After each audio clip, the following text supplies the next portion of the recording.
السلام علیکم ورحمۃ اللہ وبرکاتہ۔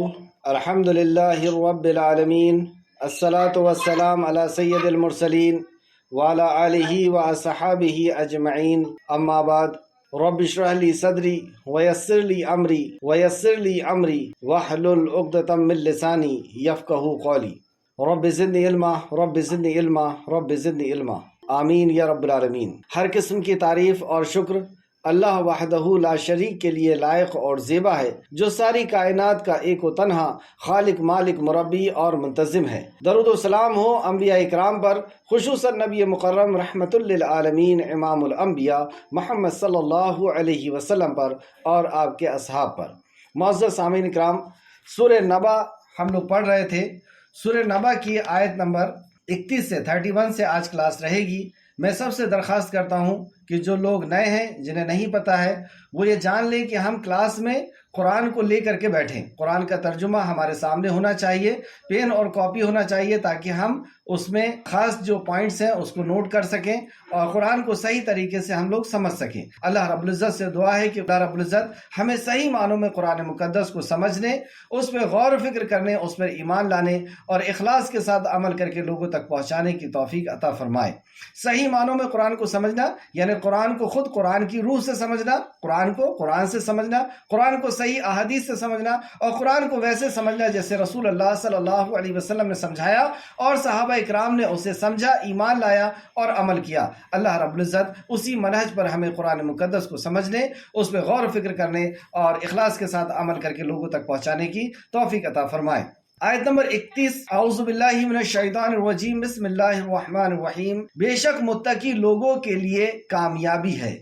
یہاں سے متقیوں کا ذکر شروع ہو رہا ہے۔ اس کے پہلے ہم نے ان لوگوں کا ذکر پڑھا جنہوں نے انکار کیا، یعنی قیامت کا انکار کیا اور اللہ کے کلام کا انکار کیا۔ یعنی یہ سورت مکی ہے، سورہ نبا، اور جب رسول اللہ صلی اللہ علیہ وسلم نے انہیں بتایا کہ تمہیں اس دنیا کے علاوہ بھی ایک زندگی ہے، مرنا ہے، اور مر کر کے تمہارا رب تمہیں زندہ کرے گا، اپنے سامنے حاضر کرے گا اور تمہیں اس کے سامنے حساب و کتاب دینا ہے، تو ان لوگوں نے مرنے کے بعد کی زندگی کا، آخرت کے سفر کا انکار کیا۔ تو اللہ رب العزت نے سورت نازل فرمائی، اعوذ باللہ من الشیطان الرجیم، اے اللہ ہم تیری پناہ میں آتے ہیں شیطان سے۔ بسم اللہ الرحمن الرحیم، اللہ کے نام سے شروع جو رحمان اور رحیم ہے۔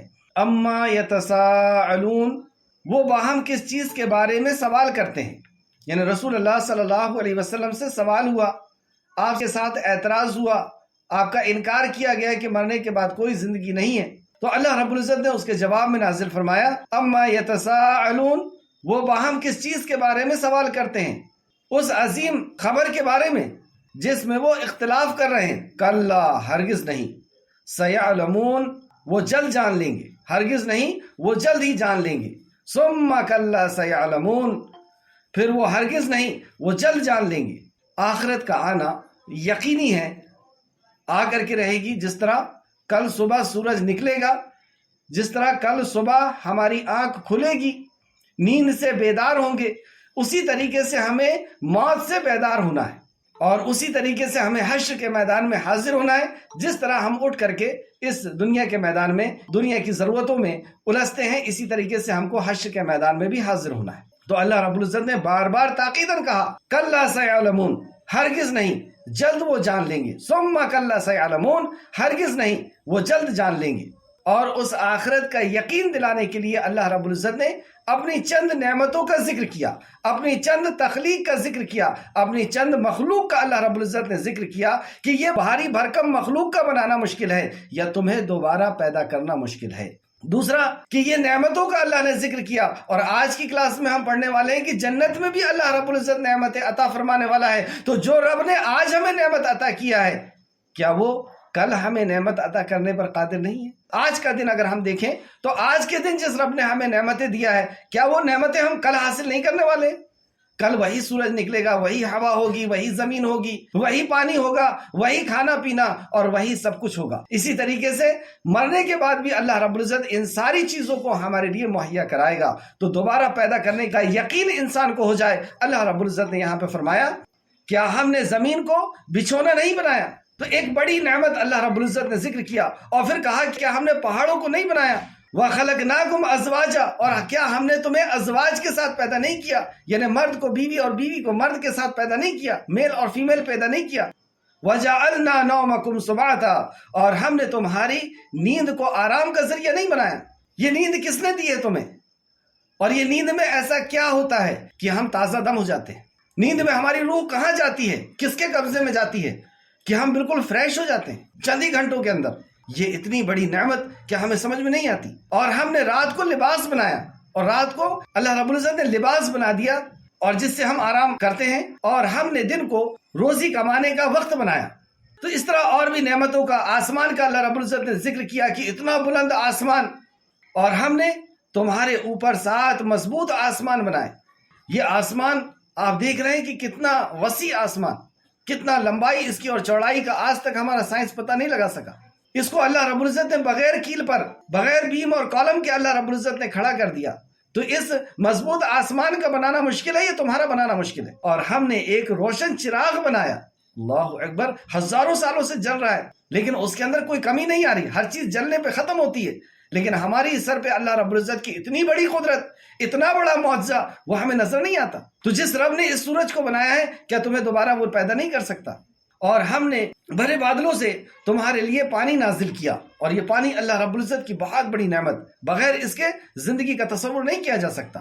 تو یہ نعمت اللہ رب العزت نے عطا فرمائی تاکہ ہم اس کے ذریعے سے اناج اور سبزے اگائیں، اور پھر اس پانی کے ذریعے سے اللہ رب العزت مردہ زمین سے زندگی کی ہلچل کو پیدا کرتا ہے، یعنی مردہ دانے سے زندگی کو نکالتا ہے، ایک پودے کو نکالتا ہے۔ اس طریقے سے اللہ رب العزت ہمیں بھی، جب ہم مردہ ہو جائیں گے اور زمین میں پڑے رہیں گے تو اللہ رب العزت ایک حکم دے گا اور ہم سب نکل کر کے اپنی رب کی بارگاہ میں حاضر ہونے والے ہیں۔ گھنے باغات اللہ رب العزت نے عطا کیے۔ تو ان نعمتوں کا اللہ نے ذکر کیا یہ یقین دلانے کے لیے کہ جس رب نے یہ نعمتیں عطا کی ہے وہی رب تمہیں وعدہ کرتا ہے کہ وہ نعمتیں اور اس سے کئی گنا بڑی نعمتیں اللہ تمہیں پھر سے عطا کرنے والا ہے۔ جس رب نے تمہیں پہلی بار حقیر قطرے سے پیدا کیا وہی رب تمہیں حکم دیتا ہے کہ وہ رب تمہیں پھر سے پیدا کرنے والا ہے۔ جس رب نے آج نعمتیں عطا کی ہے وہی رب تم سے وعدہ کرتا ہے کہ اس سے بڑی نعمتیں عطا کرنے والا ہے۔ اور یہ آج ہی وعدہ ہو رہا ہے، ایسا نہیں، جب سے دنیا قائم ہے تب سے اللہ رب العزت نے انبیاءوں کے سلسلے کو شروع کیا اور آسمانی وحی کے سلسلے کو شروع کیا۔ توریت اٹھا کے دیکھ لیں، انجیل، زبور، قرآن اور اس کے پہلے جتنے بھی صحیفے آئے اور جتنے بھی انبیاء علیہ السلام آئے، وہ نوح علیہ السلام ہو، عیسیٰ علیہ السلام ہو، موسیٰ علیہ السلام ہو، ہارون علیہ السلام ہو، یعقوب اور اسحاق علیہ السلام ہو، ابراہیم علیہ السلام ہو، ہر کسی نے یہی خبر دی کہ یہ دنیا کی زندگی دھوکہ ہے، اور اصل جو زندگی اور اس دنیا میں ہمارا آنے کا مقصد ہے کہ ہمیں اپنے خالق اور مالک کو راضی کرنا ہے اور اس کے پاس پھر سے ہماری حاضری ہے۔ اگر اس کا یقین ہمیں ہو جائے گا کہ مرنے کے بعد زندگی ہے تو واقعی ہم اس کی تیاری بھی کر پائیں گے۔ آیت نمبر 17 میں پھر اللہ نے فرمایا ان یوم الفصل کان میقاتا، بے شک فیصلے کا دن مقررہ وقت ہے، وہ ایک وقت مقرر ہے جس دن تمہارا فیصلہ کیا جائے۔ ہر چیز کا آپ دیکھیں ایک وقت مقرر ہوتا ہے۔ ہمارا اس دنیا میں آنے کا ایک وقت مقرر تھا، ہماری روزگار کو ملنا ایک وقت مقرر تھا، نکاح کا وقت مقرر، اور بھی دوسری چیزوں کا آپ دیکھتے ہیں جب وہ وقت ہوتا ہے تبھی وہ کام ہوتا ہے، ورنہ سر کے بل آپ کھڑے ہو جائیں وہ کام نہیں ہونا ہے تو نہیں ہونا۔ اسی طریقے سے موت کا وقت بھی مقرر ہے، اور جو وقت ہے اس سے نہ ایک لمحہ آگے آ سکتی ہے موت، اور نہ پوری دنیا مل کر کے ایک لمحہ ایک گھنٹے کے لیے ہمیں بچا سکتی۔ جو وقت مقرر ہے اس وقت روح کو نکل کر کے جانا ہے۔ اور اسی طریقے سے ایک وقت مقرر ہے جس دن اللہ رب العزت قیامت قائم کرے گا، اور ایک وہ بھی وقت مقرر ہے کہ اس زمین سے دوسرا جب نفخہ، دوسری جب سور پھونکی جائے گی تو سارے کے سارے لوگ نکل کر کے رب کائنات کی بارگاہ میں حاضر ہوں گے۔ ان یوم الفصل کان میقاتا، بے شک فیصلے کا دن ایک مقرر ہے، جس دن سور پھونکا جائے گا تو تم گروہ در گروہ چلے آؤ گی۔ جس دن سور پھونکا جائے گا اور آسمان کھول دیا جائے گا اور اس کے اندر دروازے ہو جائیں گے اور پہاڑ چلائے جائیں گے، اور وہ پہاڑ چلائے جائیں گے اور وہ ریت کی طرح ہو جائیں گے۔ اب یہ قیامت کی ہولناکی بتائی جا رہی ہے کہ جب وہ قیامت قائم ہوگی اور جب لوگ زمین سے نکلیں گے تو اللہ رب العزت کی بارگاہ میں گروہ در گروہ آئیں گے، آسمان کے دروازے کھول دیے جائیں گے اور پہاڑ بادلوں کی سطح میں آ کر کے اور پھر اسے ریزہ ریزہ کر کے اڑا دیا جائے گا یا ریزہ ریزہ کر دیا جائے گا۔ پھر اللہ فرماتا ہے کہ بے شک دوزخ گھات میں ہے، ان جہنم کانت مرصادا، کہ بے شک جہنم گھات میں ہے۔ مطلب اللہ کے نافرمانوں کے انتظار میں جہنم ہے. للطاغین مآبا، سرکشوں کا ٹھکانہ ہے جہنم، متکبروں کا ٹھکانہ ہے جہنم، تکبر کرنے والوں کا. تکبر کیا چیز ہے؟ اللہ کے حکم کا انکار کیا، رسول اللہ صلی اللہ علیہ وسلم کے حکم کا انکار کیا، یہ ہے تکبر. اور دوسرا تکبر کہ اپنے آپ سے کسی کو حقیر سمجھا، لوگوں کو حقیر سمجھنا، یہ بھی تکبر ہے. اور اللہ کے نبی کا حکم کا انکار، یہ بھی تکبر ہے رسول اللہ صلی اللہ علیہ وسلم کی حدیث کے مطابق. تو یہ شرکسوں کا ٹھکانہ ہے. لابسین فیہا احقابا، وہ اس میں احقاب پڑے رہیں گے، متدو پڑے رہیں گے. یعنی احقاب، ایک احقاب پورا ہوگا اور دوسرا شروع ہو جائے گا، اس لیے یہاں پہ ترجمہ کیا کہ متدو پڑے رہیں گے، ہمیشہ ہمیش پڑے رہیں گے. اور اس میں کسی ٹھنڈک کا مزہ چکھیں گے اور نہ کسی مشروب کا. کوئی وہاں ٹھنڈک کی چیز نہیں ملے گی ان کو، کوئی سایہ نصیب نہیں ہوگا، اور نہ ہی کوئی مشروب، کوئی پینے کی چیز ملے گی، الا مگر کچھ چیز ملے گی. اور وہ کیا ہوگا؟ الا حمیما وغساقا، مگر کھولتا ہوا پانی اور بہتا ہوا پیپ. یہ ہے انکار کی سزا، یہ ہے تکبر کی سزا، کہ جس نے اللہ کے حکم کو اور نبی کے فرمان کو انکار کیا، جس نے مرنے کے بعد کی زندگی کا انکار کیا، جس نے اللہ کی وحدانیت کا انکار کیا، اس کی سزا مگر ان کو کھولتا ہوا پانی اور بہتا ہوا پیپ دیا جائے گا، جو ہم نے کل پڑھ چکے ہیں. یہ بدلہ ہے پورا پورا، مطلب جو اس نے عمل کیا اس کا بدلہ ہے، کسی دوسرے کا نہیں. اور کسی کے اوپر ذرہ برابر بھی ظلم نہیں کیا جائے گا. اور یہ سخت سزا جہنم کی، کہ وہاں پر نہ کوئی چھاؤں ملے گی سوائے ان 3 چھاؤں کے، جس کا ذکر پیچھے ہو چکا ہے، کہ وہ آگ کی لپٹ کی چھاؤں، وہ دھوئیں کی چھاؤں. کون سا دھواں؟ جو جہنمیوں کے جلنے سے، اور وہ سڑن اور بدبودار جو دھواں ہوگا، اس دھوئیں کی چھاؤں یہ اس کو ملے گی. اور کھولتا ہوا پانی جب اس کے سامنے لایا جائے گا تو اس کا چہرہ جل کر کے اس میں گر جائے گا. جب وہ پیے گا تو اتڑی کو پھاڑ کر کے باہر نکل جائے گا. یہ پانی اس کو دیا جائے گا، اور ایسی سخت پیاس ہوگی، کیونکہ موت کو بھی موت آ چکی ہے. اور جسم اللہ رب العزت ایسا عطا فرمائے گا کہ جو جسم جلے گا لیکن ختم نہیں ہوگا. اور دیکھنا ہے تو سورج کو دیکھ لیں کہ ہزاروں سال سے جل رہا ہے لیکن ختم نہیں ہوا. اللہ رب العزت ہر چیز پر قادر ہے. وہ ایسا جسم بنانے پر بھی قادر ہے کہ جس کو جلائے گا لیکن اس کو موت نہیں ہوگی، موت کو بھی موت آ چکی ہوگی. اور ایسا اس جہنم کی آگ سے ایسی پیاس اس کو لگے گی کہ اللہ نے دوسری جگہ فرمایا کہ پیاسا اونٹ جس طریقے سے پانی پیتا ہے اس طریقے سے یہ پیے گا، لیکن وہ اتڑیوں کو پھاڑ کر کے وہ باہر ہو جائے گا، اور پھر سے اس کے جسم کو بنایا جائے گا، اور پھر اس کو عذاب دیا جائے گا. یہ عذاب بار بار ہوتا رہے گا. کس نے خبر دیا؟ اللہ رب العزت نے اس کلام میں خبر دیا، جو 1450 سال سے ایک چیلنج ہے کہ تم اس کی کسی آیت کو غلط کر کے دکھا دو، اس کے کسی حکم کو غلط ثابت کر کے دکھا دو، اس کے کسی فرمان کو غلط ثابت کر کے دکھا دو. اور اس رب کے کلام کے اندر ہی بات، اور یہ بعین ہی ویسا ہو کر کے رہے گا جیسا اس کے اندر لکھا ہوا ہے. مگر کھولتا ہوا پانی اور پیپ، یہ ہے بدلہ کس چیز کا؟ اللہ ظلم نہیں کرے گا. جو بندے نے انسانیت کے اوپر ظلم کیا ہے، اللہ کے حق کو مارا ہے، مخلوق کے حق کو مارا ہے، یہ اس کی سزا ہے. لہٰذا اب تم چکھو عذاب، اور یہ عذاب بڑھتا ہی چلا جائے گا. تو یہ جہنمیوں کے لیے سب سے سخت بات ہے جو اس آیت کے اندر بیان کی گئی، کہ ان کا عذاب بڑھتا رہے گا. یعنی اس چیز ہوتی ہے نا کہ کوئی عذاب کے اندر کوئی کسی جگہ پر ہے تو اس جگہ کا وہ عادی ہو جاتا ہے. برفیلی جگہ تو اس کا عادی ہو جائے گا، گرم جگہ تو اس کا عادی ہو جائے گا. تو یہ جہنم کا عادی نہیں ہو پائے گا، کیونکہ جہنم کا عذاب بڑھتا رہے گا. اس کی آگ بڑھتی رہے گی، اس کی ہولناکی بڑھتی رہے گی، اس کی چیخ بڑھتے رہے گی، اس کا زخم بڑھتا رہے گا، اور جو اسکن جلے گی اس کو پھر سے لا کر کے پھر سے اس کے اوپر عذاب دیا جاتا رہے گا. اللہ رب العزت ہم سب کو محفوظ رکھے. یہ کیوں ہوا؟ آج جو آزادی اللہ رب العزت نے عمل کی دی ہے، اس کا ناجائز فائدہ اٹھائے. اللہ رب العزت نے جو زبان دی ہے، اس کو اللہ کی مرضی کے خلاف استعمال کیا، دنیا بھی تباہ اور برباد کیا اور آخرت بھی تباہ اور برباد کی. اس نے جو ہاتھ دیا تھا اللہ رب العزت نے، جو پیر دیا تھا اللہ رب العزت نے، جو عمر دی تھی، جو جوانی دی تھی، جو طاقت دی تھی، اس کا غلط استعمال کیا، اور دنیا میں بھی تباہ اور برباد ہوا اور آخرت میں بھی تباہ اور برباد ہوا. اللہ رب العزت کیا چاہتا ہے ہم سے؟ کیا چاہتا ہے ہم سے اللہ؟ یہ اتنی بڑی کائنات ہمارے لیے سجا دیا، ہم نے جو نہیں مانگا تھا، جو نہیں سوچا تھا، وہ سب کچھ ہمیں عطا کیا. اس قدر نعمتیں نہ ہم جسے دیکھ سکتے ہیں، نہ گن سکتے ہیں، جان سکتے ہیں. یہ سب کیوں دیا؟ اسی لیے کہ ہم خوش رہیں، اسی لیے کہ ہم اس کے ساتھ انجوائے کریں. اور اسی لیے اللہ نے ایک قانون پہنچایا کہ اس قانون کے مطابق چلو گے تو اس دنیا کے اندر راج کرو گے. وَلَا تَهِنُوا وَلَا تَحْزَنُوا، تم ڈرو نہیں، تم گھبراؤ نہیں، تم ہی سربلند رہو گے، اس زمین کے اوپر تم سربلند رہو گے، لیکن کب؟ ان کنتم مومنین، بس تم مومن بن جاؤ۔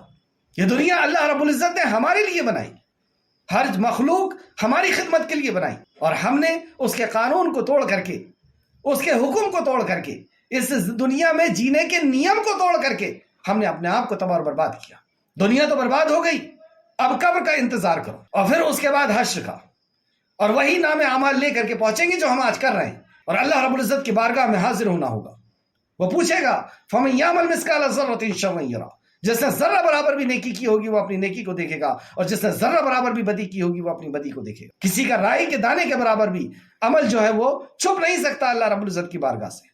تو یہ تو وہ لوگ ہیں کہ جن کو اللہ رب العزت نے عمل کی آزادی دی اور انہوں نے اس کا ناجائز فائدہ اٹھایا، انہوں نے اللہ کے حق کو ادا نہیں کیا، والدین کے، ماں باپ کے حق کو ادا نہیں کیا، رشتہ داروں کے، پڑوسی کے، گراہک کے، نوکر کے، ملک کے، کسی چیز کے حق کو اس نے ادا نہیں کیا۔ تو اب مجرم بن کر کے اس دنیا میں بھی یہ پٹ رہا ہے، لٹ رہا ہے، اور اب حشر کا میدان، اس کے لیے وہ سفر ابھی باقی ہے۔ لیکن ایک وہ شخص ہے جس نے دنیا کے اندر اس حق کو ادا کیا، اللہ رب العزت کی مشیت، اللہ رب العزت کے مطابق زندگی جیا، تو دنیا میں بھی وہ سرخرو رہا، رضی اللہ عنہ ورضوا عنہ کا اسے خطاب ملا، بزرگان دین کا اسے خطاب ملا۔ دنیا میں بھی اسے اللہ رب العزت نے عزت کے ساتھ رکھا، حفاظت کے ساتھ رکھا، جیسے 32 دانتوں کے بیچ میں ایک معمولی سی زبان کو اللہ رب العزت حفاظت میں رکھتا ہے، ایسی چاروں طرف دشمن ہیں لیکن اس بندے کو اللہ رب العزت حفاظت میں رکھتا ہے، عزت کے ساتھ رکھتا ہے۔ کل انشاءاللہ تعالی روح کیسے کھینچی جائے گی اس کا منظر کھینچا جائے گا دوسری صورت کے اندر، اور جب روح کھینچی جائے گی وہاں پر بھی اس کی عزت ہوگی۔ جب فرشتے اس کو دوسری گلاف میں لپیٹ کر کے لے کر کے جائیں گے، یعنی جنت کے لباس میں یا جنت کے کفن میں، تو دوسرے فرشتے پوچھیں گے یہ کون روح ہے، تو اس کے اور اس کے والد کے ساتھ، نام کے ساتھ اسے پکارا جائے گا، مطلب اس سفر میں اب عزت کا سفر شروع ہو رہا ہے اس کا، 7ویں آسمان تک اس کو لے کر کے جایا جائے گا، پھر اسے نیچے لا کر کے علین میں جگہ دی جائے گی اور پھر قبر میں لایا جائے گا۔ یہ برزخی زندگی انشاءاللہ تعالیٰ کل اس کا بیان ہوگا۔ پھر حشر کے میدان میں وہ حاضر ہوگا تو اس کی وہاں پر بھی عزت ہوگی، وہاں پر بھی فرشتے اس کو کہیں گے کہ دنیا میں بھی ہم تمہارے ساتھ تھے، یہاں پر بھی ہم تمہارے، چلو اپنے رب کی رضا کی طرف۔ تو جنتیوں کو کیا کچھ نعمتیں ملنے والی ہے جس نے اس آزادی کا حق ادا کیا۔ یہ عمل کی جو آزادی اللہ رب العزت نے ہمیں دی ہے نا، ہم کو اور جنات کو، یہ دو ہی مخلوق ایسی جنہیں عمل کی آزادی دی گئی ہے اور صحیح اور غلط کی تمیز بتا دی گئی ہے۔ اور جیسے اللہ نے فرمایا کہ کامیاب ہو گیا وہ شخص جس نے اپنے آپ کو اپنے صحیح پہ کھڑا کیا، اور ناکامیاب ہوا وہ شخص جس نے اپنے آپ کو اپنے غلط پہ کھڑا کیا۔ تو یہاں اللہ فرماتا ہے نمبر 31، ان بے شک للمتقین، متقی مفازہ، کامیاب ہو گئے۔ کامیابی ہم کس کو سمجھ رہے ہیں؟ کامیابی ہم دنیا کی شہرت، دنیا کی دولت، دنیا کی نعمتوں کو سمجھ رہے ہیں، جبکہ یہ دھوکہ ہے، لہو اور لیب اللہ رب العزت، کھیل اور تماشا ہے، کیونکہ کب یہ چھوٹ جائے گی ہمیں نہیں پتا۔ عزت کے لیے مر رہے ہیں، جب ہم مر جائیں گے تو عزت بھی ختم ہو جائے گی۔ دولت، شہرت، ڈگریاں، یہ کامیابی نہیں ہے۔ کامیابی یہ ہے کہ کوئی شخص آگ سے بچا لیا جائے، یہ کامیابی یہ ہے کہ کوئی شخص اللہ کے غضب سے بچا لیا جائے، حشر کی رسوائی سے بچا لیا جائے، قبر کے عذاب سے بچا لیا جائے۔ اور وہ کون بچے گا؟ کہ بے شک متقی لوگوں کے لیے کامیابی ہے۔ متقی کون ہوتا ہے؟ متقی کے معنی بہت سے ہیں، لیکن دو بہت معروف معنی، اور پہلا معنی اس میں ہر نیکی اختیار کر کے اور ہر برائی سے بچ جانا، ہر نیکی اختیار کرنا اور ہر برائی سے بچ جانا، یعنی اللہ کے رسول صلی اللہ علیہ وسلم کی پوری طرح اتباع کرنا۔ اور دوسرا حقیقی تقوی، نبی کریم صلی اللہ علیہ وسلم کی سنتوں کو اختیار کرنا، جیسے کہ بخاری شریف کی حدیث کہ نبی کریم صلی اللہ علیہ وسلم نے فرمایا تم سب سے زیادہ اللہ سے ڈرنے والا، تم سب سے زیادہ متقی۔ اور پھر آپ نے اپنی سنتوں کا ذکر کیا جس میں نکاح بھی تھا، سونا بھی تھا اور روزہ بھی تھا۔ تو گویا کہ نبی کریم صلی اللہ علیہ وسلم کی سنتوں کو مضبوطی سے پکڑ لینا، فرائض کے اہتمام کے بعد، حرام سے رک جانے کے بعد نبی مکرم صلی اللہ علیہ وسلم کی سنتوں کو مضبوطی سے پکڑنا۔ اور کامیابی کے لیے یہاں پہ پتہ چلا کہ کامیابی کے لیے تقوی شرط ہے، اور تقوی کے بغیر ہم اس دنیا میں بھی کامیاب نہیں ہو سکتے۔ تقوی کے بغیر، یعنی نبی کریم صلی اللہ علیہ وسلم کی سنتوں کو مضبوطی سے پکڑے بغیر ہم ایک بہترین باپ نہیں بن سکتے، ہم ایک بہترین شوہر نہیں بن سکتے، ہم ایک بہترین پڑوسی نہیں بن سکتے، ہم ایک بہترین تاجر نہیں بن سکتے، ہم ایک بہترین لیڈر نہیں بن سکتے۔ اور زندگی کے ہر شعبے میں اگر ہمیں کامیاب اور کامران ہونا ہے تو ہمیں متقی ہونا ہوگا، یعنی رسول اللہ صلی اللہ علیہ وسلم کی سنتوں کو مضبوطی سے پکڑنے والا. کو اور اگر وسیع انداز میں سمجھے تو الا الذین آمنوا وعملوا الصالحات، ایمان لا لیں اور عمل صالح کر لیں. اور عمل صالح کیا؟ اخلاص کے ساتھ نبی کریم صلی اللہ علیہ وسلم کا طریقہ اپنا لینا ایمان کی موجودگی میں. یہ ہے متقی، چھوٹے سے گناہ اور بڑے سے بڑے گناہ سے بچ جانا. تو متقی کو کیا عطا کیا جانے والا ہے؟ اللہ ہم سب کو متقی بنائے، آمین یا رب العالمین. حدائق وعنابا، باغات اور انگور ہے، ان کے لیے باغات ہے، ان کے لیے جنت ہے.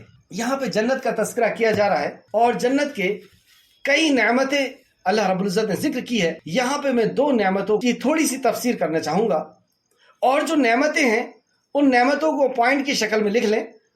ان میں سے صرف میں ابھی 15 آپ کو نعمتیں لکھا رہا ہوں جو بہت کم ہے، اور اس میں سے 2 نعمتوں کی مختصر سی تفسیر میں انشاءاللہ تعالیٰ کروں گا.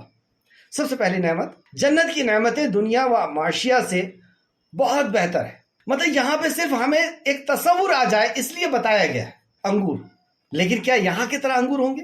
ایسے انگور ہوں گے جیسی جنت کو لائق ہے، جنت کے لیے لائق، جیسی جنت کی شان ہے، یوں کہو. یہاں کی طرح انگور نہیں ہوں گے، بہت ہی اعلیٰ اور عرفہ. تو ہر نعمتیں وہاں کی اعلیٰ اور عرفہ ہوگی. بتانے کا مقصد یہ ہے کہ ہم سمجھ سکیں، کیونکہ ہماری طبیعت یہیں کی چیزوں سے مائل ہوتی ہے نا، تو یہیں کی جیسی چیزیں ملے گی لیکن اس سے بہت اعلیٰ اور عرفہ ملے گی. نمبر 1. نمبر 2، جنت میں بغیر حساب رزق اور ہر من چاہی چیزیں ملیں گی. جنت میں بغیر حساب، مطلب ان لمٹ، اور جو دل چاہے گا وہ نعمتیں اللہ رب العزت عطا کرے گا. اللہ اکبر، اللہ کے خزانے میں کوئی کمی نہیں. تیسرا، اہل جنت کا کھانا پینا، جس کے تعلق سے آج ہم ڈیٹیل میں پڑھیں گے.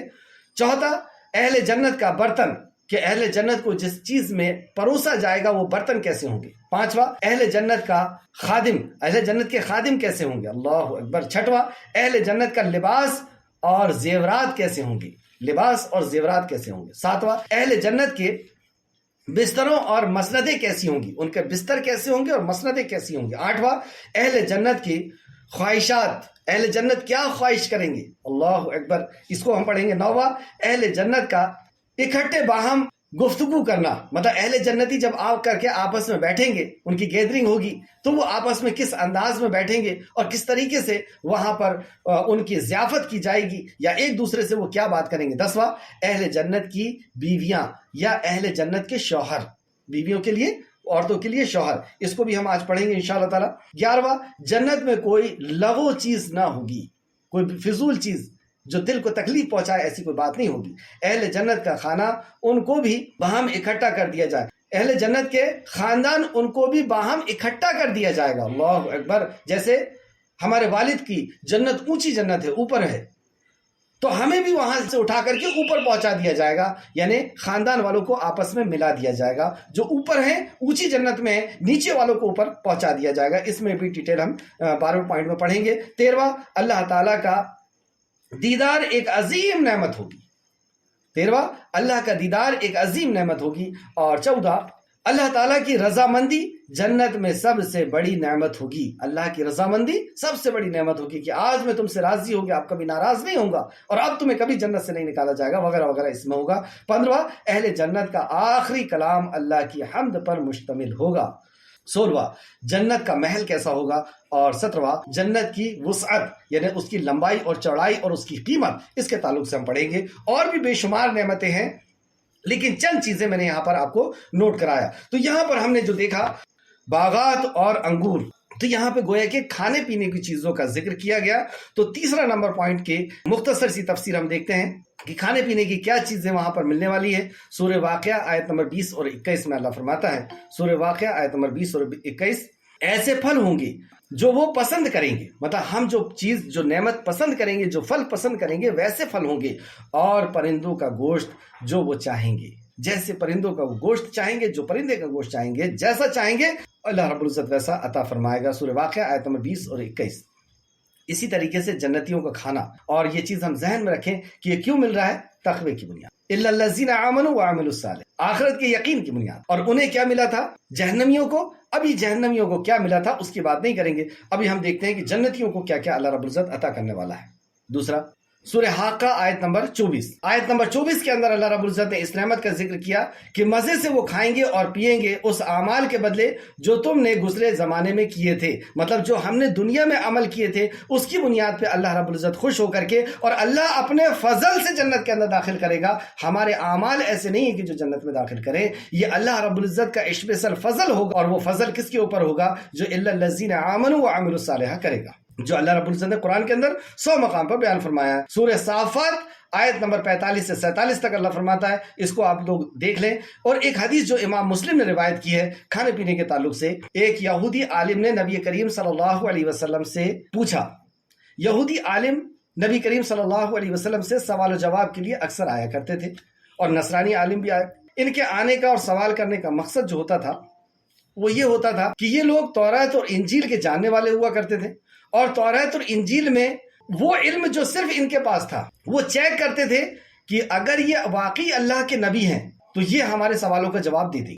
تو اسی طریقے کے چند سوال یہ لے کر کے رسول اللہ صلی اللہ علیہ وسلم کی بارگاہ میں حاضر ہوتے ہیں۔ ایک یہودی عالم نبی کریم صلی اللہ علیہ وسلم کے پاس پہنچا اور پوچھا، جب جنتی جنت میں داخل ہو جائیں گے تو انہیں کیا تحفہ ملے گا؟ مطلب پہلا سوال، اور یہ جانتا تھا کیونکہ اس نے تورات اور انجیل میں پڑھ چکا ہے۔ تو رسول اللہ صلی اللہ علیہ وسلم کا ٹیسٹ بھی لے رہا ہے، اور رسول اللہ صلی اللہ علیہ وسلم نے فرمایا کہ جنتیوں کو جو سب سے پہلے اللہ رب العزت کے تحفہ دیا جائے گا وہ تحفہ کیا ہوگا؟ آپ صلی اللہ علیہ وسلم نے فرمایا مچھلی کے جگر کا بڑا ہوا حصہ یہ تحفے میں دیا جائے گا، مچھلی کے جگر کا بڑا ہوا حصہ۔ اب یہ کیسی نعمت ہے یہ وہیں پتہ چلے گا انشاءاللہ۔ پھر اس نے پوچھا کہ اس کے بعد انہیں کیا غذا دی جائے گی، مطلب کھانے کے لیے ان کو کیا دیا جائے گا اس کے بعد؟ تو آپ صلی اللہ علیہ وسلم نے فرمایا ان کے لیے جنت کی اس بیل کو ذبح کیا جائے گا جو جنت میں ہی چر کر کے، مطلب جنتوں کے باغات میں چر کر کے، جس نے اپنے جسم کو بنایا ہے، جس نے اپنے آپ کو تیار کیا ہے، اس کو ذبح کیا جائے گا۔ اللہ اکبر۔ اور اس کا گوشت جو ہے وہ جنتیوں کا پہلا کھانا ان کو دیا جائے گا۔ اس نے پوچھا اس کے ساتھ وہ کیا پیے گا؟ پھر تیسرا سوال کیا کرتا ہے؟ پہلا اسے کیا گفٹ دیا جائے گا، تحفہ دیا جائے گا، دوسرا اسے کیا غذا دی جائے گی، کیا کھانا دیا جائے گا، اور تیسرا اسے کیا پینے کو دیا جائے گا جنت میں سب سے پہلے؟ تو آپ نے فرمایا وہ جنت کی ایک ایسا چشمے کے پانی پیے گا جس کا نام سلسبیل ہے۔ مسلم شریف حدیث نمبر 315۔ مہمان نوازی کس کی ہو رہی ہے؟ خالق کائنات مہمان نوازی کرتا ہے۔ اللہ ہم سب کو ایسی جنت میں داخل فرما۔ اب یہ نعمتوں کو کھانے کے بعد کوئی غلاظت نہیں ہوگی وہاں۔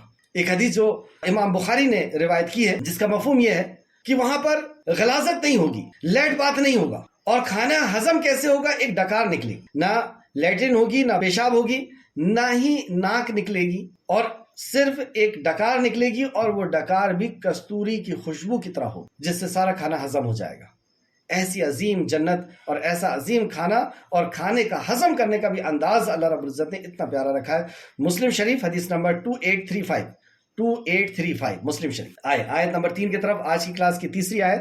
اور نوجوان ہم عمر عورتیں ہوں گی اونچے سینے والی، یہاں پہ اس کی ترجمہ کیا گیا کہ نوجوان خواتین ان کو وہاں پر دی جائیں گی، عورتیں دی جائیں گی۔ اس تعلق سے جو میں نے آپ کو پوائنٹ لکھایا، پوائنٹ نمبر 10، اہل جنت کی بیویاں یعنی اہل جنت کے شوہر، کیونکہ یہ نعمت کا ذکر ایک ساتھ آیا ہے، جیسے اللہ نے دوسری جگہ فرمایا ادخلوا جنت انتم ازواجکم، ازواج کا لفظ آیا، تو ازواج کا لفظ شوہر کے لیے بیوی کا اور بیوی کے لیے شوہر کے استعمال کیا جاتا، تو تم جنت میں داخل ہو جاؤ، تم اور تمہاری بیویاں خوشحال ہوں گی، یا تم اور تمہارے شوہر خوشحال ہوں گے، اور شوہر کے لیے کہا جا رہا ہے تو بیوی خوشحال ہوگی۔ یہاں پر کیونکہ زیادہ تر بہنیں ہیں تو ایک عظیم نعمت کا ذکر ہو رہا ہے، جو بہنوں سے تعلق رکھتی ہیں ان سے میرا خطاب ہے کہ آپ جنت میں کس نعمت کو پانا چاہیں گی؟ اللہ رب العزت کے دیدار کے بعد انبیاء علیہ السلام اور رسول اللہ صلی اللہ علیہ وسلم دیدار اور صحابہ اکرام کے دیدار کے بعد آپ کس نعمت کو چاہیں؟ تو عورتیں کیا چاہیں گی؟ اللہ آپ کی خواہشوں کو کتنا جانتا ہے کہ اللہ رب العزت نے عورتوں کو جو عطا فرمانے والا ہے وہ آپ سنیے کہ واقعی وہ ہمارا رب ہے اور وہ خوب جانتا ہے، کیونکہ اسی نے خواہشات بھی بنائی ہے۔ تو بہنوں کو اللہ رب العزت کیا عطا کرنے والا ہے اور مرد حضرات کو اللہ کیا عطا کرنے والا ہے وہ اس نعمت کے اندر ہم دیکھیں گے۔ سورہ زخرف آیت نمبر 70، تم جنتوں میں داخل ہو جاؤ، ادخلوا جنتا، بس داخل ہو جاؤ جنت میں، انتم ازواجکم، اپنے ازواج کے ساتھ، یعنی مرد کے لیے کہا جا رہا ہے بیوی کے ساتھ، اور بیوی کے لیے کہا جا رہا ہے کہ اپنے شوہر کے ساتھ۔ سورہ بقرہ آیت نمبر 25، وَلَهُمْ فِيهَا أَزْوَاجٌ مُطَہَّرَاتٌ، وہاں پہ ازواج پاکیزہ ہوں گی، یعنی وہاں جو مرد تمہیں دیے جائیں گے پاکیزہ ہوں گے، اور جو عورتیں دی جائیں گی وہاں ان کے لیے پاکیزہ ہوں گی۔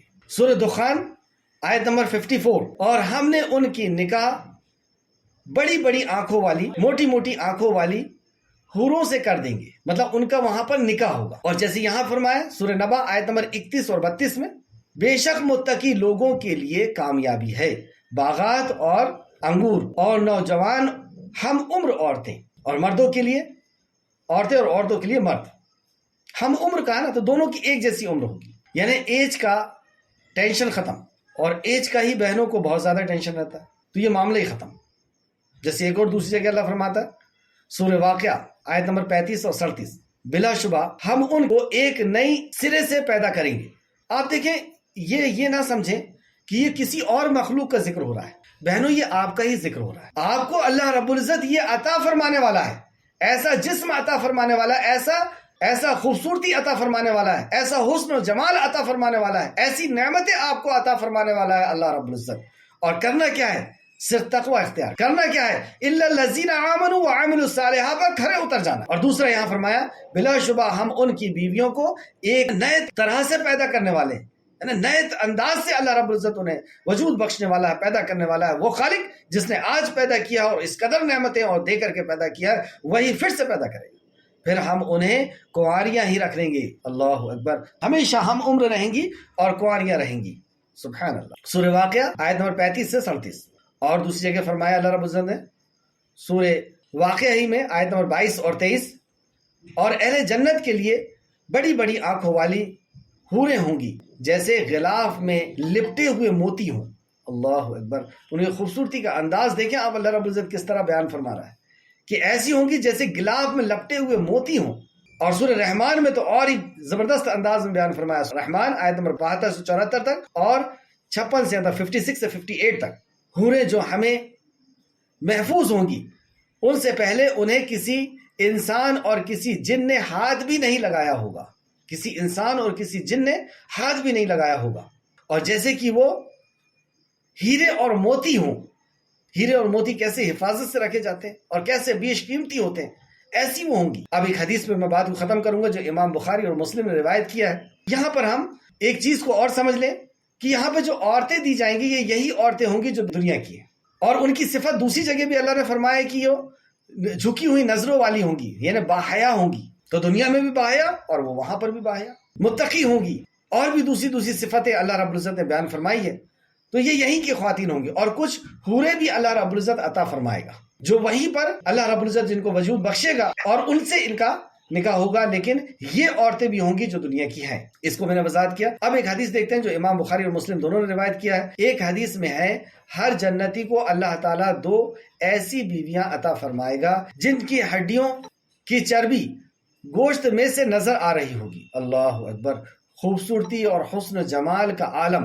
اور عورتوں کا یہاں پہ بات کی گئی، حور کی نہیں، یعنی یہاں کی جو ہماری بہن ہیں، جو ہماری بیٹیاں ہیں، انہی کی یہ جو متقی ہوں گی، جو حرام اور حلال کا لحاظ رکھنے والی ہوں گی، جو اپنی پاک دامنی کا لحاظ رکھنے والی ہوں گی، جو بے حیائی سے بچنے والی ہوں گی، جو اپنی عزت اور عظمت کی حفاظت کرنے والی ہوں گی، جو بدکاری اور فاحش سے رک جانے والی ہوں گی، جو ایمان لانے والی اور عمل صالح کرنے والی ہوں گی، جو تقوی کی زندگی گزارنے والی ہوں گی۔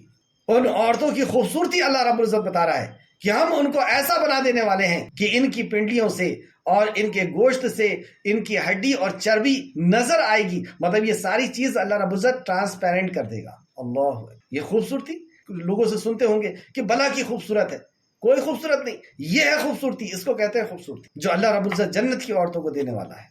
اور بدلہ کس چیز کا؟ اسی تقوی کا۔ اللہ ہم سب کو تقوی والا بنائے۔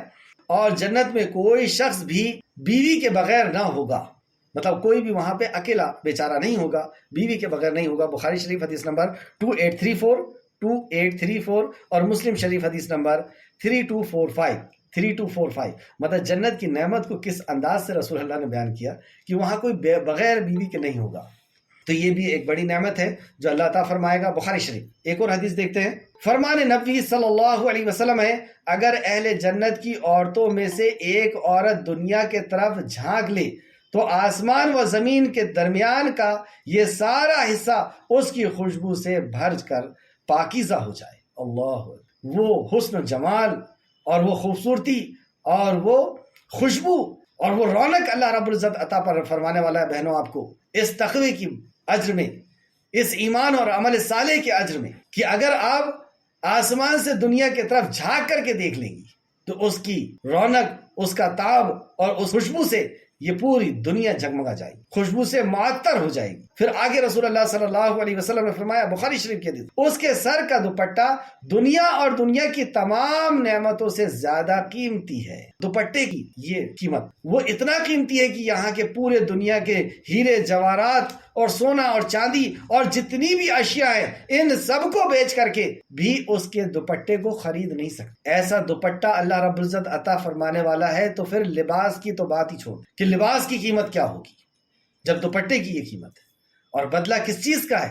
تقوی، اللہ کی رضا کے حساب۔ اور خواتین کے لیے تو اور کم حکم ہے، اپنی عظمت کی حفاظت کرنا ہے، اپنی عزت کی حفاظت کرنا ہے، شوہر کے مال کی حفاظت کرنا ہے، وقت کے اوپر نماز کی پابندی کرنا ہے، اپنے بچوں کی تربیت کرنا ہے، چند کام ہے، اور اس کا بدلہ اتنا بڑا کہ ایسی خوبصورتی اللہ رب العزت عطا فرمانے والا ہے۔ یہاں کے ڈریس کے پیچھے آپ لوگ لگی ہوئی، یہاں پہ اپنے آپ کو خوبصورت بنانے اور اپنے عمر کو روکنے کے لیے کیا کچھ نہیں، وہاں تو عمر روک دینے والا ہے اللہ رب العزت۔ اور اگر اس آزادی کا ہم نے غلط ناجائز فائدہ اٹھایا تو پھر وہی کھولتا ہوا پانی اور پی۔ یہ خبر ہے خالق کائنات کی طرف سے، اب ہم جو چاہیں اس راستے کو قبول کریں، چاہے تو عزت کے بعد اور عزت کی زندگی اور یہ حسن جمال، اور چاہیں تو پھر تباہی اور بربادی کو ہم قبول کریں۔ اللہ رب العزت ہم سب کو توفیق عطا فرما کہ ہم تیرے مطیع اور فرما بردار ہو جائیں، متقی ہو جائیں، اے اللہ ہم ایمان اور عمل صالح کے ساتھ جینے والے ہو جائیں۔ وقت کافی ہوا، چلیں اب تھوڑا سا جلدی لیتے ہیں۔ اور نوجوان ہم عمر عورتیں اور جھلکتے ہوئے جام ہوں گی۔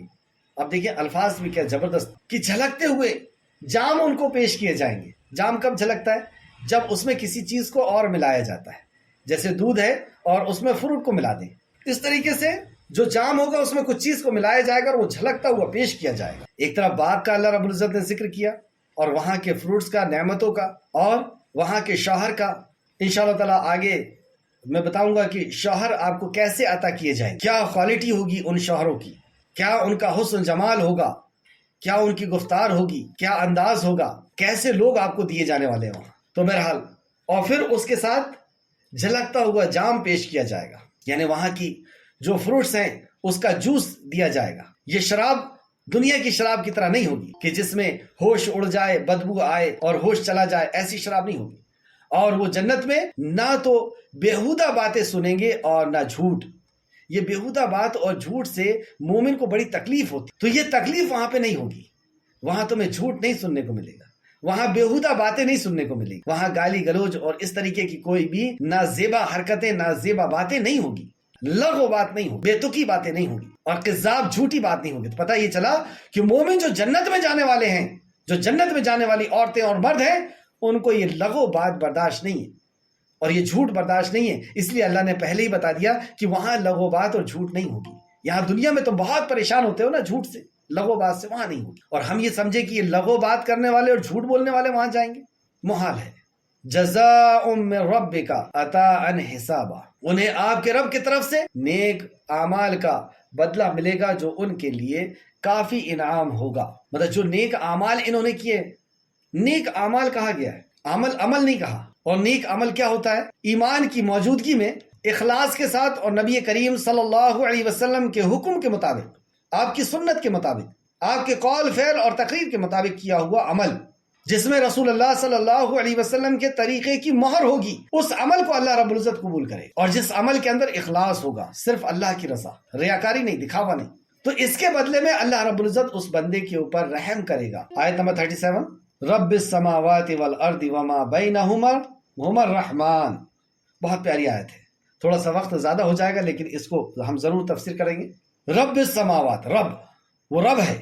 رب جیسی کہیں تو ہمارے ذہن میں فوراً یہ بات آنا چاہیے، رب ہے یعنی خالق، مالک، مدبر، خالق یعنی پیدا کرنے والا. کیا کیا چیزوں کو پیدا کیا انہوں نے؟ جمی ہوئی چیزوں کو، اگنے والی چیزوں کو، اور چلنے والی چیزوں. چلنا بولے تو 2 پیر سے چلیں، 4 پیر سے، 10 پیر سے چلیں، اڑ کر کے چلیں، تیر کر کے چلیں، پیدل چلیں، رینگ کر کے چلیں. یہ سب حیوان ہیں اور ہم بھی انہی میں سے ہیں.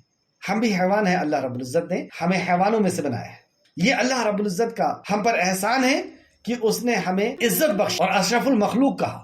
تو رب جیسی کہیں گے تو سب سے پہلی چیز ہمارے ذہن میں آنا چاہیے کہ وہ خالق ہے. خالق یعنی پیدا کرنے والا ہے اور حفاظت کرنے والا ہے، ضرورت کا پورا کرنے والا ہے. دوسرا وہ مالک ہے. مالک ہے، اللہ اکبر. وہ مالک ہے. کسی اور کی ملکیت میں ہمارے جسم کو نہیں دیا اس نے، ہمارے وجود کو کسی اور کی ملکیت میں نہیں دیا. اسی لیے آپ دیکھتے ہیں کہ شیطان ہمارا کچھ نہیں کر پاتا، ورنہ مومنوں کی گردنوں کو کاٹ کر کے کب سے ختم کر دیتا. ہو کرتا نہیں کرتا. شیطان سارے مومنوں کو ختم کر دیتا تو اس کا کام آسان ہو جاتا نا. لیکن شیطان کیا مرڈر کر پاتا ہے؟ نہیں کر پاتا. اگر وہ کر بھی دے تو اس کے اوپر کون سی دھارا لگے گی، کون سی جیل ہے؟ کچھ نہیں. لیکن یہ اللہ رب العزت کا بہت بڑا احسان ہے کہ اس نے اپنی ملکیت میں رکھا. کوئی ہمیں بے عزت نہیں کر سکتا، انسان ہو یا جنات. کوئی ہمارا رزق نہیں چھین سکتا، کوئی ہماری عزت نہیں چھین سکتا، کوئی ہمیں مار نہیں سکتا. اللہ نے ایک جگہ فرمایا میرے بندے پر میرا ہی زور چلتا ہے. تو آج یہ جو حالات ہے اس کی وجہ کیا ہے؟ یہ ہمارے اعمال ہیں کہ اللہ جتنا چاہتا ہے اتنا شیطان کو ہم پر مسلط کر دیتا ہے یا انسان کو ہم پر مسلط کر دیتا ہے. ورنہ ملکیت تو ہم اللہ رب العزت، اور اللہ اپنی مرضی سے یعنی ہمارے عمل کے مطابق ہمیں وہ بے عزت کرتا ہے یا لوگ سے ہم کو ذلیل کرواتا ہے، لوگوں سے رزق کی پریشانی ہماری کرواتا ہے. تو وہ مالک ہے. جیسی رب بولیں گے تو یہ 3 بات ہمارے ذہن میں آنا چاہیے کہ وہ خالق ہے، مالک ہے اور مدبر، پلان کرنے والا ہے. پلان کیسا؟ کب پیدا ہوگا، کیا رزق ملے گا، کب موت آئے گی، کس زمین میں دفن کیا جائے گا، کتنی سانسیں ہیں، کتنی دھڑکن ہے، یہ سب پلان میں ہے. کتنے انسان کو پیدا کرنا ہے، کتنے انسان مریں گے، کتنی سبزیوں کو کم کرنا ہے، کتنی پانی کو گرانا ہے، کہاں گرانا ہے، یہ سب مدبر، پلان. اب آگے سنیں آپ. رب السماوات، وہ رب ہے آسمان، والارض اور زمین کا، وما بینہما اور ان کے درمیان جتنی چیزیں ہیں ان سب کا وہ رب ہے. تو گویا کہ جتنی مخلوق ہمیں نظر آ رہی ہے، زمین، آسمان اور اس کے درمیان اور زمین کے اوپر اور آسمان کے اوپر، یہ ساری مخلوق کا رب تو وہ زمین و آسمان کا رب ہے. تو زمین کے اوپر، آسمان کے اوپر اور زمین و آسمان کے بیچ کی جتنی بھی چیزیں ہیں ان سب کا وہ پیدا کرنے والا ہے، ان سب کی حفاظت کرنے والا ہے، ضرورتوں کو پوری کرنے والا ہے، اس مالک ہے اور مدبر ہے. اور اس کے آگے پھر ایک بہت پیاری صفت لے کر کے آیا جو سب سے قیمتی صفت ہے دنیاوی اعتبار سے ہمارے لیے، اور فرمایا کہ وہ رحمان ہے. رب السماوات والارض وما بینہما الرحمن. لیکن آگے ہی انداز بالکل بدل رہا ہے. وہ اس سے بات کرنے کا اختیار نہیں رکھیں گے، اس رحمان سے جو رب ہے زمین و آسمان اور اس کے درمیان کی چیزوں کا اور ساری مخلوق کا، اکیلا رب، اور وہ رحمان بھی ہے. لیکن اس دن یہ ہے وہ حشر کا میدان اور اس کی ہولناکی کہ اس دن اس سے بات کرنے کی کوئی ضرورت نہیں رکھے گا، کوئی ہمت اور طاقت نہیں رکھے گا، وہ اس سے بات کرنے کا اختیار نہیں رکھیں گے. اس دن اللہ رب العزت ضلال میں ہوگا، کیونکہ اللہ رب العزت نے جو عمل کی آزادی دی تھی ناجائز اس کو استعمال کیا، ناجائز فائدہ اٹھایا اس آزادی کا. اور اکثریت حشر کے میدان میں جو کھڑی ہے وہ نافرمان کھڑی ہے. آدم علیہ السلام کو کہے گا نا اللہ کہ 999 میں سے ایک کو نکالو، 999 آدم ذات میں سے جہنم میں جانے والے. تو یہ حشر کے میدان میں اللہ رب العزت ناراض ہے ان سے کہ انہیں بے شمار نعمتیں اللہ رب العزت نے عطا کی. حق اور باطل کی پہچان کے لیے انبیاء علیہ السلام نزول کیا، اپنے کلام کو نازل کیا، وقتاً فوقتاً وہی کو نازل کیا. لیکن اس کے بعد بھی انہوں نے اپنی آزادی کا ناجائز فائدہ، غلط فائدہ اٹھایا. دنیا میں بھی تباہ اور برباد ہوئے، حشر میں بھی تباہ اور برباد ہوئے گے. تو کوئی خطاب نہیں کر سکے گا. جیسے سورہ طٰہٰ آیت نمبر 19 کے اندر بھی اللہ نے فرمایا، اور سورہ ہود آیت نمبر 105 کو پہلے دیکھتے ہیں. سورہ ہود آیت نمبر 105، وہ دن آ جائے گا تو کوئی نفس اللہ کے اذن کے بغیر کلام نہیں کر سکے گی. مطلب اللہ کے حکم کے بغیر کوئی وہاں کلام نہیں کر سکے گا. سورہ طٰہٰ آیت نمبر 109 میں اللہ رب العزت نے فرمایا، سورہ طٰہٰ آیت نمبر 109 میں، اس دن سفارش نفع نہ دے گی مگر جس کے لیے رحمان اجازت دے اور جس کے لیے وہ بات کرنا پسند کرے. دونوں طرف حکم لگا دیا کہ اللہ جس کو اجازت دے گا وہ سفارش کریں گے، اور جس کے لیے کہی جائے گی اس کے لیے سفارش کی جائے گی. اس تعلق سے ہم آگے انشاءاللہ تعالی اور تفصیل سے پڑھیں گے. سفارش کے تعلق سے ایک حدیث دیکھتے ہیں جو امام بخاری نے لے کر کے آئے ہیں اپنی بخاری میں. سیدنا ابو ہریرہ بیان کرتے ہیں، رسول اللہ صلی اللہ علیہ وسلم نے فرمایا، اس دن یعنی قیامت کے دن سوائے رسولوں کے کوئی بات نہیں کر سکے گا اور رسول بھی صرف یہی کہیں گے، اے اللہ مجھے محفوظ رکھنا، اے اللہ مجھے محفوظ رکھنا۔ بخاری شریف حدیث نمبر 806 اور مسلم شریف حدیث نمبر 182۔ تو انبیاء علیہ السلام پہ، اور جس کو اللہ رب العزت حکم دے گا وہ وہاں پہ کلام کریں گے۔ طویل دن ہے، اصل میں 50,000 سال کا دن ہے، تو الگ الگ وہاں پہ کنڈیشنز ہوں گی۔ یہاں پہ ہم دیکھتے ہیں، اور اس سے بات کرنے کا اختیار نہیں رکھیں گے۔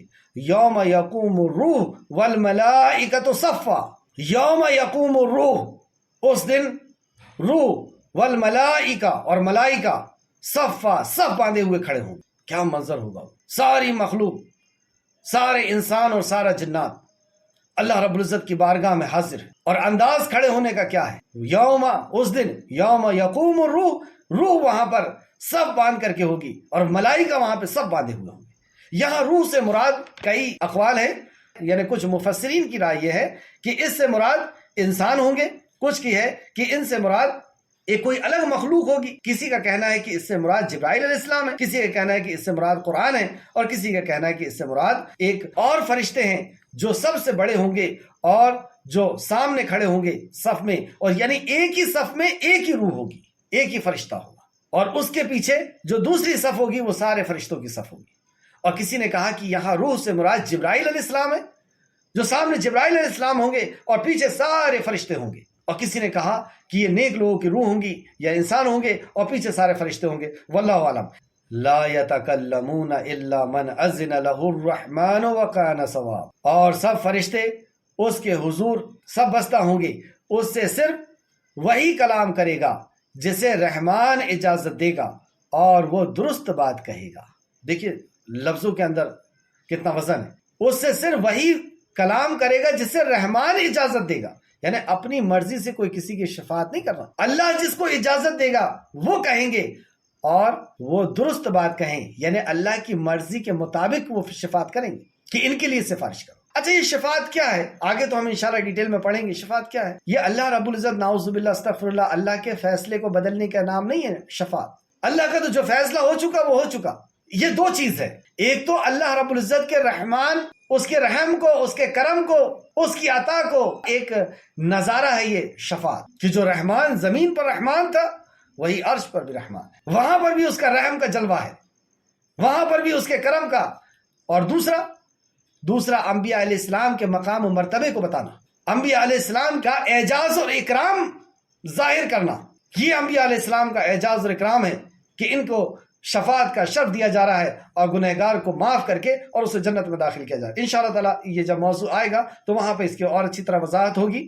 یہاں پر ہم دیکھیں آیت نمبر 39، یہ دن برحق ہے، ذالک الیوم الحق، یہ دن حق ہے۔ جس طرح نیند کے بعد بیداری حق ہے، آج رات میں آپ سوئیں گے صبح بیدار ہو جائیں گے، جس طرح سورج کا نکلنا حق ہے، ہو کر کے رہے گا، نکلے گا، اسی طریقے سے موت کا آنا حق ہے، اور دوبارہ اللہ رب العزت کی بارگاہ میں حاضر ہونا، حشر کے میدان میں اکٹھا ہونا حق ہے۔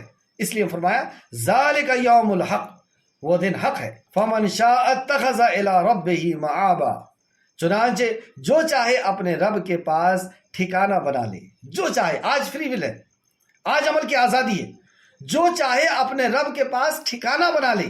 آج ہم چاہیں تو تقوی اختیار کر کے، ایمان اور عمل صالح کر کے، نبی کریم صلی اللہ علیہ وسلم کی اطاعت اور فرما برداری کر کے، آپ کے ساتھ محبت کر کے، آپ کی اطاعت کر کے، اور اللہ کے فرمان کو پورا کر کے ہم اللہ کے پاس مقام و مرتبہ بنا سکتے۔ آج ہمارے پاس وقت ہے، اور یہ موت سے پہلے، موت کے بعد وقت ختم ہو جائے گا، اور وقت کا ہی سوال کرے گا انسان، قبر میں بھی، حشر میں بھی، اور جنت میں بھی۔ اسی وقت کے لیے وہ حسرت کرے گا کہ کاش میں نے وقت کو اور اچھا استعمال کیا ہوتا تو وہ اونچی جنت میں چلا جاتا۔ یہ وقت بہت قیمتی ہے، یہ وقت کا آج اگر ہم نے استعمال کر لیا صحیح تو یہ دنیا بھی ہماری کامیاب ہو جائے گی۔ یہ دنیا جو حقیر دنیا ہے یہ اللہ ہم سے نہیں چھینے گا، اور کسی بھی اللہ کے ماننے والے سے اللہ نے دنیا نہیں چھینا۔